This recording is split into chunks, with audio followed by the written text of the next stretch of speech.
Israel defence force IMF এর তরফে সিদ্ধান্ত নেওয়া হয়েছে গোয়েন্দা বিভাগের সমস্ত আধিকারিক ও কর্মীদের আরবি ভাষা ও ইসলাম নিয়ে বিশদে পড়াশোনা করতে হবে। সেই লক্ষ্যে গোয়েন্দা বিভাগের জন্য বিশেষ ট্রেনিং এর ব্যবস্থা করা হচ্ছে। গত কয়েক বছর ধরে কার্যত গোটা মধ্যপ্রাচ্যকে একা হাতে দমন করছে ইসরায়েল। একাধিক ফ্রন্টে চলছে লড়াই।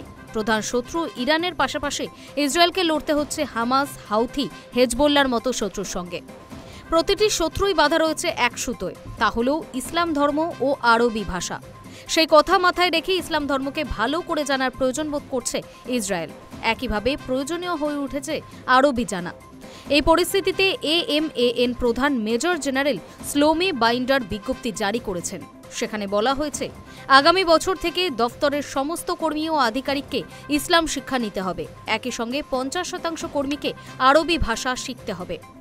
সংবাদ মাধ্যমের রিপোর্ট অনুযায়ী ধর্ম ও ভাষা শিক্ষার পাশাপাশি হাউথি ও ইরাকের মানুষের ভাষার উপরও জোর দেওয়া হচ্ছে।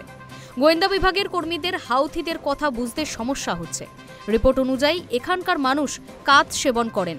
চিবিয়ে খাওয়া এই মাদক দীর্ঘদিন খাওয়ার ফলে স্পষ্টভাবে কথা বলতে সমস্যা হয়। ইসরায়েলের এক বরিষ্ঠ সেনা আধিকারিক জানান, এখনও পর্যন্ত আমরা ওদের ভাষা, সংস্কৃতি ও ইসলাম ধর্মের নানা বিষয় সম্পর্কে সম্পূর্ণ অবগত নই। এই পরিস্থিতি বদলাতে হবে। আমরা আমাদের সেনাকে আরব দেশের গ্রামে বেড়ে ওঠা শিশুদের মতো করে হয়তো তৈরি করতে পারবো না, তবে ওদের ভাষা ও সংস্কৃতি অধ্যয়ন করে ওদের সম্পর্কে আরও বেশি করে জানতে পারব। Hi news network.